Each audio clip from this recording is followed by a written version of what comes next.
Okay, तो हमने बंगाल के बारे में देख लिया था।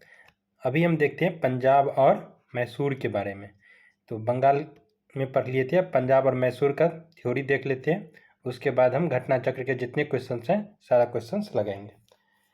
तो पंजाब की यदि बात करें तो पंजाब में गुरु गोविंद सिंह सिखों के लास्ट गुरु हुए। उसके बाद गुरु गोविंद सिंह जी ने जो गुरु परंपरा थी उनको ख़त्म कर दिया।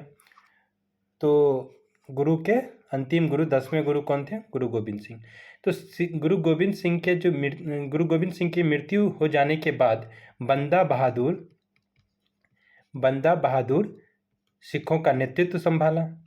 ठीक है, तो सिख साम्राज्य की यदि बात करें, सिख साम्राज्य की स्थापना किसके द्वारा किया गया था? तो बंदा बहादुर के द्वारा सिख साम्राज्य की प्रथम सिख राज्य की स्थापना किसके द्वारा किया गया? बंदा बहादुर को किया गया। 1716 ईस्वी में, ये डेट याद रखना, ये इंपॉर्टेंट डेट है। 1760 ईस्वी में, 1716 ईस्वी में फारूक शेर ने बंदा बहादुर की हत्या करवा दी। 1716 में बंदा बहादुर की हत्या किसके द्वारा? फारूक शेर के द्वारा करवा दी गई थी। कपूर सिंह 1748 ईस्वी में, ये दो डेट इंपॉर्टेंट है। 1748 ईस्वी में कपूर सिंह के द्वारा खालसा की स्थापना की गई थी। खालसा की स्थापना किसके द्वारा? कपूर सिंह के द्वारा। कितने में? 1748 ईस्वी में। फिर जब कपूर सिंह की मृत्यु हो गई तो जस्सा सिंह अहुलवालिया, ठीक है, ये नाम भी आपको याद रखना है, ये भी पूछा जा सकता है। जस्सा सिंह अहुलवालिया के द्वारा जो दल खालसा था, खालसा किसके द्वारा बनाया गया था? तो खालसा याद रखना है, कपूर सिंह के द्वारा बनाया गया था। खालसा क ख, इसे याद रखें, क से कपूर और उसके बाद ख से खालसा। तो खालसा किसके द्वारा बनाया गया? कपूर सिंह के द्वारा। तो जो खालसा था उसको टोटल 12 स्वतंत्र मिसल में किसके द्वारा बांट दिया गया? तो जस्सा सिंह अहुलवालिया के द्वारा बांट दिया गया। और ये देख रहे हैं, ये है कौन? महाराजा रंजीत सिंह। तो महाराजा रंजीत सिंह जो थे सो सुकरचकिया मिसल के थे। ये कहानी हम सिर्फ मिसल के बारे में बताने के लिए बताए कि सुकरचकिया मिसल के कौन थे? रंजीत सिंह। तो जो 12 मिसल में जस्सा सिंह अहुलवालिया के द्वारा बांट दिया गया, उस समय में सबसे मजबूत मिसल या सबसे शक्तिशाली मिसल जो था वो कौन सा था? भंगी मिसल था। भंगी एक मिसल था, तो ये याद रखना। और रंजीत सिंह किस मिसल के थे? तो सुकरचकिया मिसल के थे। ठीक है, तो इतना पॉइंट आपको याद रखना। बंदा बहादुर की हत्या किसके द्वारा की गई थी? तो फारूक शेर ने करवा दिया था। कितनी ईस्वी में? 1716 ईस्वी में। खालसा की स्थापना कितनी ईस्वी में की गई थी? 1748 ईस्वी में। किसके द्वारा? कपूर सिंह के द्वारा। क से कपूर, ख से खालसा। ठीक है, और 12 मिसिल किसके द्वारा बनाया गया? तो जस्सा सिंह अहुलवालिया के द्वारा 12 मिसिल में बनाया गया था। ठीक है, रंजीत सिंह, ये आंख देख रहे हैं, तो रंजीत सिंह का एक आंख जो था सो अंधा था, सिर्फ वो एक आंख से थे। ये करीब बचपन में ही इन्हें चिकनगुनिया हुआ था, जिसके कारण इनका एक आंख की रोशनी चली गई थी। मतलब ये बचपन से अंधा नहीं था, लेकिन चिकनगुनिया बीमारी हो जाने के कारण ये बचपना में ही ये अपनी आंख से, इनका आंख की जो रोशनी थी वो चली गई थी। तो सिर्फ ये एक आंख से देखते थे। इसलिए महाराजा रंजीत सिंह कहते थे कि ईश्वर चाहती थी, ईश्वर का, महाराजा रंजीत सिंह का कहना था कि ईश्वर चाहता था कि हम सभी व्यक्तियों को एक नज़र से देखें, इसलिए मेरा एक आंख चला गया। ठीक है, तो ये भी पॉइंट पूछा जा सकता है, ये याद रखना है। तो रंजीत सिंह को शेरे पंजाब कह करके बुलाया जाता था। रंजीत सिंह के पिताजी थे महासिंह, ये सुकरचकिया मिसल के थे।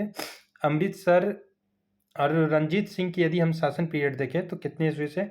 1792 से लेकर के 1839 ईस्वी, ये इनका टाइम पीरियड था। 1839 ईस्वी में इनकी मृत्यु हो गई थी। अमृतसर की संधि हुई थी 25 अप्रैल 1809। 1809 ईस्वी में अमृतसर की संधि किसके बीच हुई थी? तो अंग्रेज और पंजाब अर्थात रंजीत सिंह के बीच में 1809 ईस्वी में अमृतसर की संधि हुई। 1799 ईस्वी में महाराजा रंजीत सिंह लाहौर को जीत लिया और इसने लाहौर को कैपिटल बनाया। ठीक है। और 1805 ईस्वी में इसने अमृतसर जीता। तो लाहौर को राजनीतिक पॉलिटिकल कैपिटल बनाया गया, पीसी पॉलिटिकल कैपिटल बनाया गया।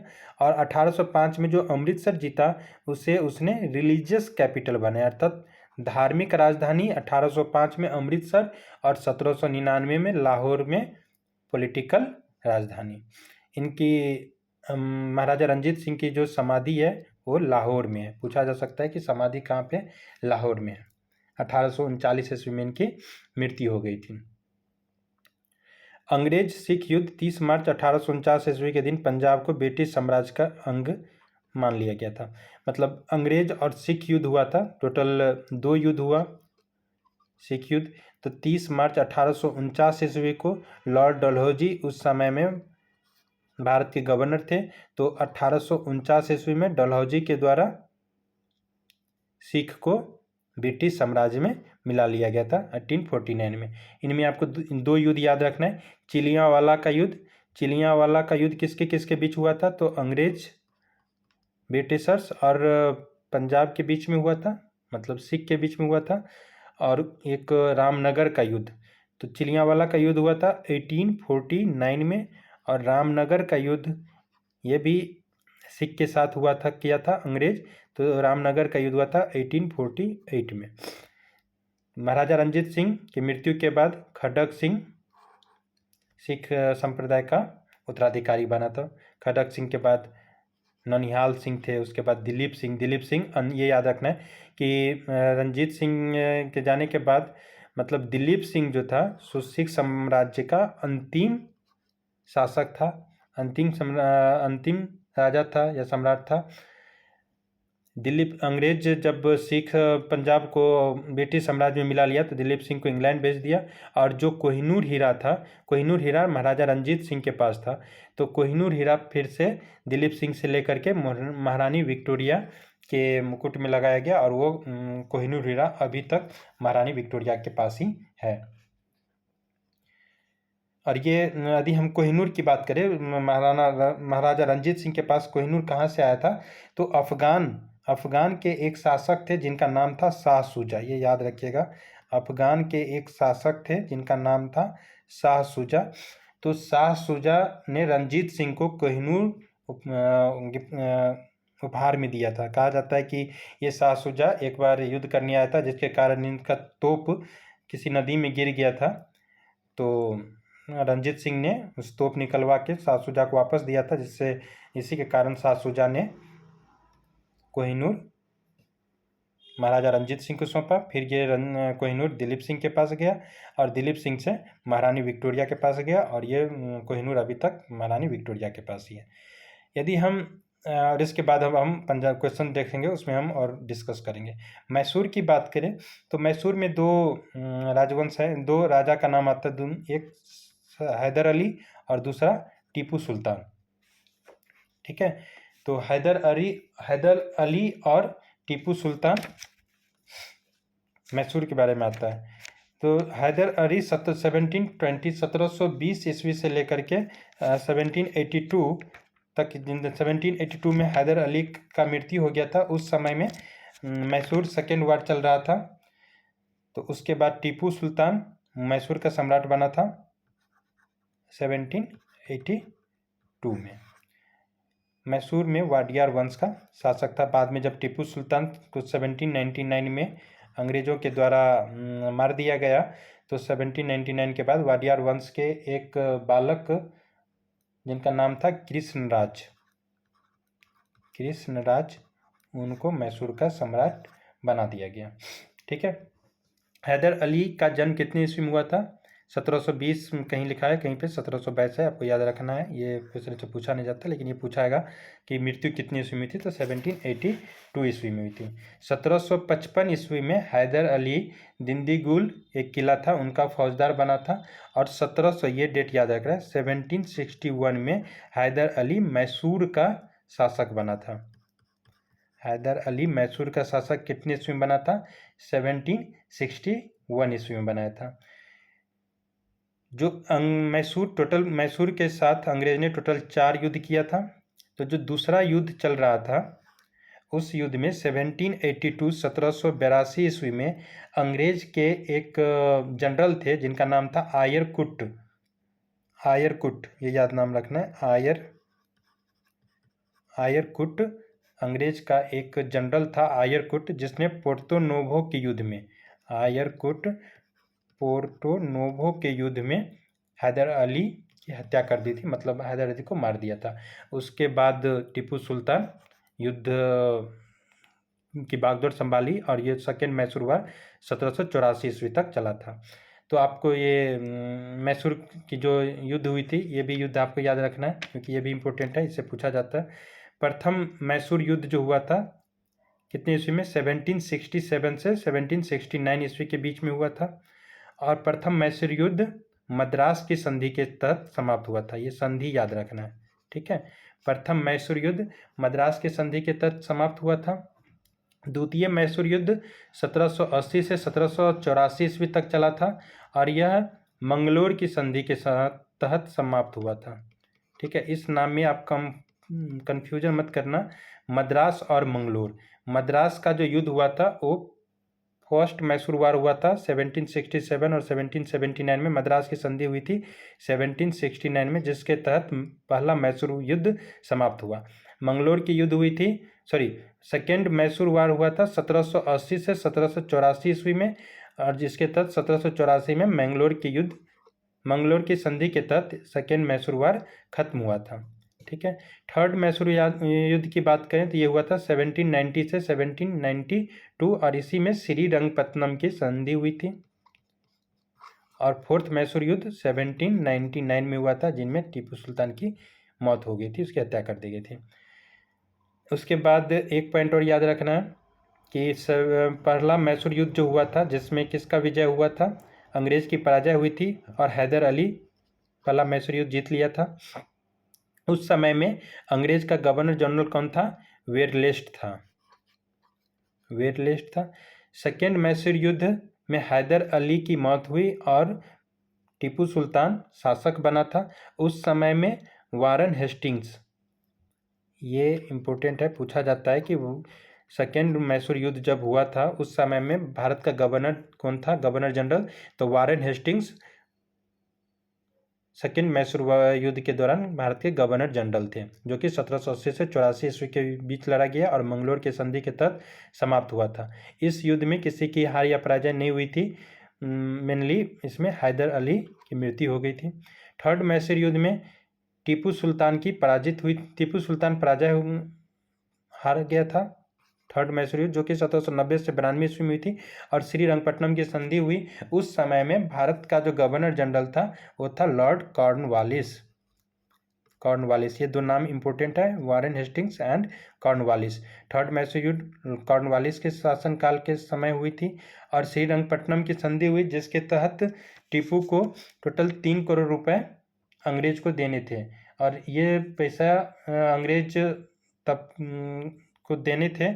उसके बदले में टीपू सुल्तान जो दो बेटा था वो अंग्रेज को सौंप दिया गया था कि इस संधि में ये ऐसा समझौता था कि जब तक ये पैसा नहीं देगा तब तक इसका दोनों बेटा अंग्रेज के पास रहेगा, ठीक है। और फोर्थ मैसूर युद्ध 1799 में हुई, जिसमें टीपू सुल्तान मारा गया और वाडियार वंश के एक बालक कृष्णराज को वहाँ का शासक बना दिया, लेकिन सारा पावर किसके पास चला गया था, अंग्रेज के पास चला गया था। देखिए टीपू सुल्तान को बहुत ही ये कुशल सेना नायक थे और इसके बारे में कहा जाता है कि ये कई भाषाओं की योग्यता थी इनके पास, बहुत ही पढ़े लिखे शासक थे। अरबी की जानकारी थी, फारसी जानते थे, उर्दू जानते थे, इसके बाद कन्नड़ भाषाओं की जानकारी थी। इसके शासनकाल में इसने एक अपनी नई मुद्रा चलाई थी, ये सारा पॉइंट याद रखना है। और नई मापतौल की इकाई इसने टीपू सुल्तान ने शुरू की थी। टीपू सुल्तान की बात करें तो इनका फ्रेंच के साथ ज़्यादा लगाव था और ये फ्रांसीसी क्रांति जो हुई थी उसी के तहत इसने श्रीरंगपट्टनम में जैकोबियन क्लब की स्थापना की थी। तो ये याद रखना है, 2 पॉइंट याद रखना है। फ्रांसीसी क्रांति के तहत इसने श्रीरंगपट्टनम में जैकोबियन क्लब की स्थापना कहाँ पे की थी? तो श्रीरंगपट्टनम में की थी। और ये जैकोबियन क्लब का मेंबर भी थे। तो जैकोबियन क्लब की स्थापना कहाँ पे हुआ था? श्रीरंगपट्टनम में हुई थी। ठीक है, तो इतना सारा पॉइंट आपको याद रखना है। अब हम क्वेश्चंस देखते हैं। पहला क्वेश्चन है कि रंजीत सिंह के राज्य में सम्मिलित था, क्या सम्मिलित था? दिल्ली तो नहीं था, मकरान भी नहीं था, काबुल भी नहीं था, श्रीनगर था। तो मतलब रंजीत सिंह के राज्य में क्या सम्मिलित था? श्रीनगर। नेक्स्ट क्वेश्चन है क्वेश्चन नंबर 2, रंजीत सिंह किस मिसल से संबंधित थे? तो ये तो इजी क्वेश्चन है, अभी हमने बताया था, शुकर-चकिया मिसल से। रंजीत सिंह किस मिसल से थे? शुकर-चकिया मिसल से थे। और जो मिसल 12 टोटल मिसल कितना था? 12 मिसल था। किसके द्वारा बनाया गया था? तो जस्सा सिंह अहुलवालिया ने 12 मिसल में बांटा था। और खालसा की स्थापना किसके द्वारा की गई थी? तो कपूर सिंह के द्वारा खालसा की स्थापना की गई थी। और इसी खालसा को 12 मिसल में जस्सा सिंह अहुलवालिया ने बांट दिया था, और शुकर-चकिया मिसल उनमें से एक थे। और मान सिंह जो थे सो शुकर-चकिया मिशन अर्थात महाराजा रंजीत सिंह के पिताजी थे।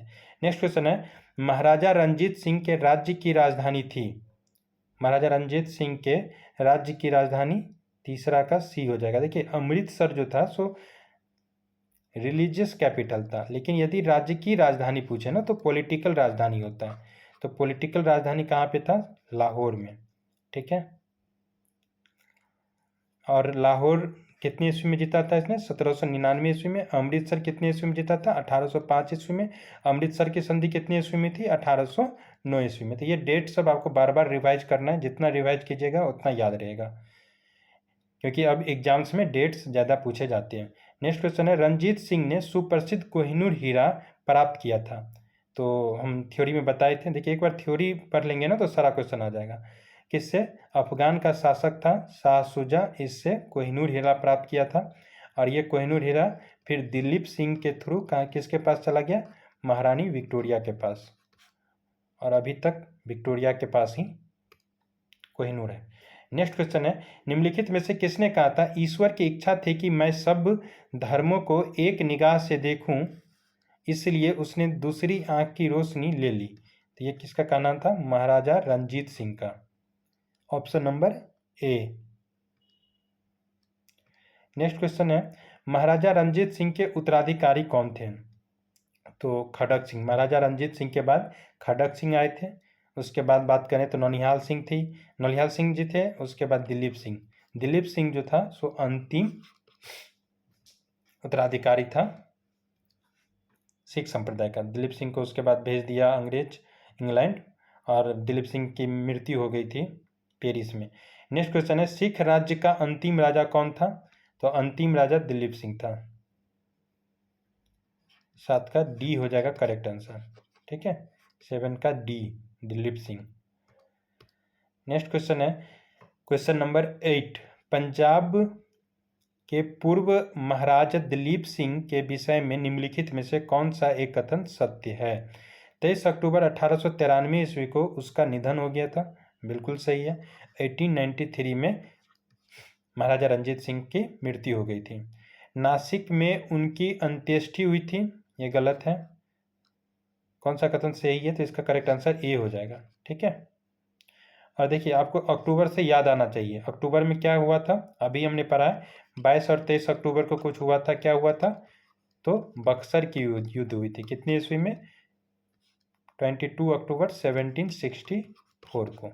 ठीक है, और प्लासी का युद्ध कितनी ईस्वी में हुआ था? 23 जून को हुआ था। देखिए, दोनों में 23 है, याद रखना है। 23 जून 1757 ईस्वी को प्लासी का युद्ध हुआ था। नेक्स्ट क्वेश्चन है क्वेश्चन नंबर 9, सिख साम्राज्य का अंतिम शासक था? तो सिख साम्राज्य का अंतिम शासक कौन था? दिलीप सिंह था। 9 का ए। नेक्स्ट क्वेश्चन है क्वेश्चन नंबर 10, पंजाब के विलय के पश्चात पंजाब पर शासन करने के लिए निम्नलिखित में से कौन 3 की परिषद का सदस्य नहीं था? तो इसका करेक्ट आंसर हो जाएगा, कह रहा है कि देखिए जब पंजाब 1849 में लॉर्ड डलहौजी के द्वारा चिलियांवाला का युद्ध हुआ था और सेकेंड सिख युद्ध में जब सिख की हार हुई तो पंजाब को ब्रिटिश साम्राज्य में मिला लिया। तो ब्रिटिश साम्राज्य में मिला लेने के बाद पंजाब में किस तरह से शासन चलाया जाएगा, तो वहाँ पे 3 परिषद की गठन की गई थी। कहाँ पर? पंजाब में। ठीक है, तो इसमें पूछ रहा है कि इस 3 जो परिषद गठन की गई थी इनमें से कौन इसका सदस्य नहीं था। पहला है H.M. इलियट, सेकेंड नंबर है सर हेनरी लॉरेंस, और थर्ड है जॉन लॉरेंस, फोर्थ है रॉबर्ट मॉन्टगोमरी। तो इसका देखिए सदस्य नहीं था, इसका करेक्ट आंसर होगा H.M. इलियट। इलियट भी इसका सदस्य नहीं था, और रॉबर्ट मॉन्टगोमरी, ए और डी। ये क्वेश्चन गलत है, या तो इसका कूट होगा ए और डी, जिस ऑप्शन में होगा ना वो सही आंसर हो जाएगा। 3 सदस्य हुआ था, नियुक्त किया गया था, जिसमें जॉन लॉरेंस थे, सर हेनरी लॉरेंस थे, लेकिन इलियट और रॉबर्ट मॉन्टगोमरी इसके सदस्य नहीं थे। ठीक है, नेक्स्ट क्वेश्चन देखते हैं। प्रथम आंग्ल मैसूर युद्ध में कौन सा, अच्छा पिछला क्वेश्चन का यदि बात करें, एक तीसरा सदस्य छूट गया था, ब्रिटिश जनरल, सॉरी ये, तो सर हेनरी लॉरेंस की अध्यक्षता में कौन कौन थे? सर हेनरी लॉरेंस थे, एक मिनट सॉरी, हाँ, सर हेनरी लॉरेंस और जॉन लॉरेंस थे, और इसके बाद तीसरा जो था वो थे ग्रेनविल, ये नाम याद रखना है, ग्रेनविल मानसेले। ठीक है, तो 3 सदस्य थे, कौन कौन? H.M. इलियट, सॉरी इलियट नहीं था, जॉन लॉरेंस और हेनरी लॉरेंस। देखिए दोनों में लॉरेंस है, तो याद रहेगा जॉन लॉरेंस, हेनरी लॉरेंस और मानसेले। तो ये तीनों अध्यक्ष थे पंजाब के। क्वेश्चन बहुत इंपॉर्टेंट है और अभी के जो एग्जाम्स होते हैं उसमें पूछा गया था। नेक्स्ट क्वेश्चन है प्रथम आंग्ल मैसूर युद्ध। अब मैसूर के बारे में पढ़ेंगे। प्रथम आंग्ल मैसूर युद्ध 1766 से 69 ईस्वी में कौन विजय था? देखिए मेनली जो ये युद्ध हुआ था ना वो 1767 और 69 के बीच में हुआ था। तो इसमें विजय कौन हुआ था? हैदर अली। ठीक है, पहला युद्ध जो हुआ था उसमें हैदर अली जीता था। और इसमें कौन सी संधि हुई थी? ठीक है, संधि याद रखना है, तो इसमें संधि हुई थी मद्रास की संधि। ठीक है, मद्रास की संधि। और जो दूसरा मैसूर युद्ध हुआ था उसमें हुआ था मंगलोर की संधि। और तीसरा मैसूर युद्ध में श्रीरंगपट्टनम की संधि। ठीक है, प्रथम मैसूर युद्ध 1767 से 69, दूसरा 1780 से 84, तीसरा हुआ था 1790 से 92 ईस्वी, और चौथा हुआ था 1799 ईस्वी। तो ये डेट इंपॉर्टेंट है। देखिए डेट को आप जितना रिवाइज करेंगे, जितना बार पढ़ेंगे उतना याद रहेगा।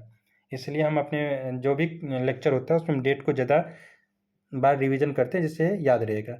नेक्स्ट क्वेश्चन है कि ब्रिटिश जनरल जिसने हैदर अली को पोर्टो नोवो के युद्ध में हराया था, तो ये कौन थे? सर आयर कुट। ये थ्योरी में भी हमने पढ़ा था। सर आयर कुट कितने ईस्वी में? 1782 में। ठीक है, 1782 ईस्वी में सर आयरकुट ने पोर्टो नोवो एक जगह था, पोर्टो नोवो के युद्ध में हैदर अली की मृत्यु हो गई थी सर आयरकुट के द्वारा। नेक्स्ट क्वेश्चन है कि टीपू सुल्तान ने अपनी राजधानी कहाँ बनाया था? तो टीपू सुल्तान श्रीरंगपट्टनम में ही फ्रांसीसी क्रांति से लेकर के श्रीरंगपट्टनम में टीपू सुल्तान ने जैकोबियन क्लब की स्थापना की थी। ठीक है, जैकोबियन क्लब की स्थापना किसने की थी? तो टीपू सुल्तान ने की थी श्रीरंगपट्टनम में, और श्रीरंगपट्टनम उनका कैपिटल भी था। नेक्स्ट क्वेश्चन है 14 नंबर, निम्नलिखित भारतीय शासकों में से कौन था जिसने विदेशों में आधुनिक पद्धति से दूतावास स्थापित किया था? तो ये तो टीपू सुल्तान होगा।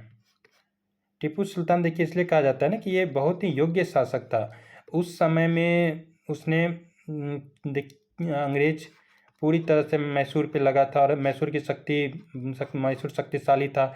इसने फ्रेंच तकनीक का उपयोग करके तोप निर्माण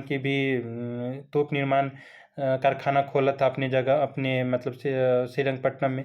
तो टीपू सुल्तान दूरदर्शिता था, लेकिन अंग्रेज़ों के सामने उसकी भी नहीं चली और टीपू सुल्तान 1799 ईस्वी में अंग्रेज से युद्ध करते हुए मारा गया था। नेक्स्ट क्वेश्चन है, टीपू सुल्तान ने ब्रिटिश सेना को 1780 ईस्वी में हराया था। कहाँ पे? पोल्लीपुर में। 1780 ईस्वी में मैसूर का शासक कौन था? तो हैदर अली था। ठीक है, तो पोल्लीपुर में टीपू सुल्तान ब्रिटिश सेना को हराया था। नेक्स्ट क्वेश्चन है 16, अंग्रेजों ने श्रीरंगपट्टनम की संधि किसके साथ की थी? तो अंग्रेजों ने श्रीरंगपट्टनम की संधि टीपू सुल्तान के साथ की थी। कितने ईस्वी में? 1799 ईस्वी में। श्रीरंगपट्टनम संधि के तहत टीपू सुल्तान को 3 करोड़ रुपए अंग्रेज को देने थे और ये रुपए जब तक नहीं चुकाते तब तक टीपू के जो 2 संतान था वो अंग्रेज के कैद में था। ठीक है, तो ये संधि देख सकते हैं किस तरह का घिनौना संधि था जो कि टीपू सुल्तान के साथ किया गया था। और टीपू सुल्तान ने बोला था कि 100 दिन गिद्धरों की तरह जीने से अच्छा है कि एक दिन शेर की तरह मर जाए, इसलिए उसने सहायक संधि पर साइन न करते हुए युद्ध लड़ना चाहा था, युद्ध किया था और युद्ध में उसको मारे गए थे। नेक्स्ट क्वेश्चन है, टीपू सुल्तान अंग्रेजों के साथ युद्ध में कब मारे गए थे? तो 1799 में, 1799 ईस्वी में। क्वेश्चन नंबर 18 कहता है, निम्नलिखित में से कौन सा एक सुमेलित है? इसमें से कौन सही है? प्रथम एंग्लो मैसूर युद्ध, हैदर अली पराजित हुआ था? नहीं, हैदर अली पहला मैसूर युद्ध में जीत गया था। द्वितीय एंग्लो मैसूर युद्ध, हैदर अली ने अंग्रेजों को पराजित किया था? नहीं, अंग्रेज पराजित नहीं हुआ था क्योंकि हैदर अली की तो मृत्यु हो गई थी। कितने ईस्वी में? 1782 ईस्वी में। और सेकेंड मैसूर युद्ध जो चला था कितने ईस्वी तक चला था? 1780 से लेकर 84 ईस्वी तक चला था। तो ऑप्शन नंबर बी भी गलत हो जाएगा। सी कहता है कि तृतीय एंग्लो मैसूर युद्ध, टीपू सुल्तान युद्ध जीता और अपना भूभाग अंग्रेजों को नहीं दिया, ये भी गलत है। टीपू सुल्तान की इसमें हार हो गई थी थर्ड मैसूर युद्ध में। कितने ईस्वी में हुआ था? 1790 से 92 में और इसके तहत श्रीरंगपट्टनम की संधि हुई थी। फोर्थ एंग्लो मैसूर युद्ध, टीपू पराजित किया गया और युद्ध के मध्य दिवंगत हुआ था, ये बिल्कुल सही है। तो 18 का आंसर क्या हो जाएगा? डी। नेक्स्ट क्वेश्चन है क्वेश्चन नंबर 19 कहता है कि सूची 1 को 2 से मिलाना है। इलाहाबाद की संधि, देखिए इलाहाबाद में 2 संधि हुई थी, 12 अगस्त 1765 ईस्वी को और दूसरी संधि हुई थी 16 अगस्त 1765 ईस्वी को। पहली संधि जो हुई थी वो मुगल सम्राट शाह आलम द्वितीय के साथ हुई थी और दूसरी संधि जो हुई थी वो हुई थी शुजा-उद-दौला के साथ। नाम आपको याद रखना, ये जो था सो शुजा-उद-दौला था, जा था, शुजा-उद-दौला, जा शुजा-उद-दौला। और सिराजुद्दौला की बात करें तो सिराजुद्दौला जो था सो बंगाल का नवाब था। ठीक है, जो कि पलासी युद्ध में दिवंगत हुआ था, पलासी के युद्ध में। तो 16 अगस्त 1765 को। तो पूछ रहा है इलाहाबाद की संधि, तो 1765 में हो जाएगा, ए का चौथा हो जाएगा, फोर्थ नंबर। नेक्स्ट है मंगलोर की संधि। मंगलोर की संधि कब हुई थी? पहली जो मैसूर युद्ध हुआ था वो 1767 से 1769 के ईस्वी में हुआ था और इसमें मद्रास की संधि हुई थी। मंगलोर की संधि द्वितीय मैसूर युद्ध 1780 से 84 के ईस्वी के बीच में हुआ था। नेक्स्ट है सालवाई की संधि। तो सालवाई की संधि कब हुई थी? सालवाई की संधि कब हुई थी? तो यहाँ पे 1782, सॉरी, सालवाई की संधि हुई थी, हाँ सही है, 1782 में और मद्रास की संधि हुई थी 1769 में। ठीक है,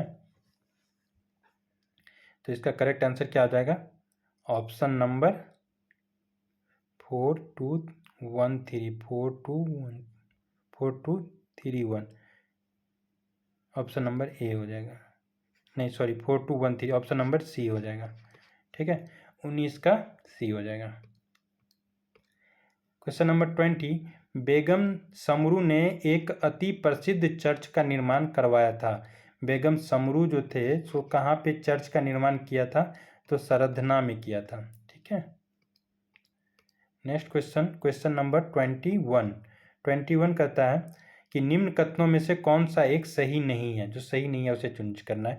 अली मर्दान खान ने बंगाल में राजस्व कृषि पद्धति प्रारंभ की थी। नहीं, अली मर्दान खान राजस्व कृषि पद्धति स्टार्ट नहीं किया था। तो कह रहा है कि कौन सा सही नहीं है, तो इसका यही 21 का ए हो जाएगा। और ऑप्शन देखते हैं, महाराजा रंजीत सिंह ने लाहौर में तोपों के निर्माण के लिए आधुनिक ढलाई खाने की स्थापना की थी। बिल्कुल सही, इसने किया था।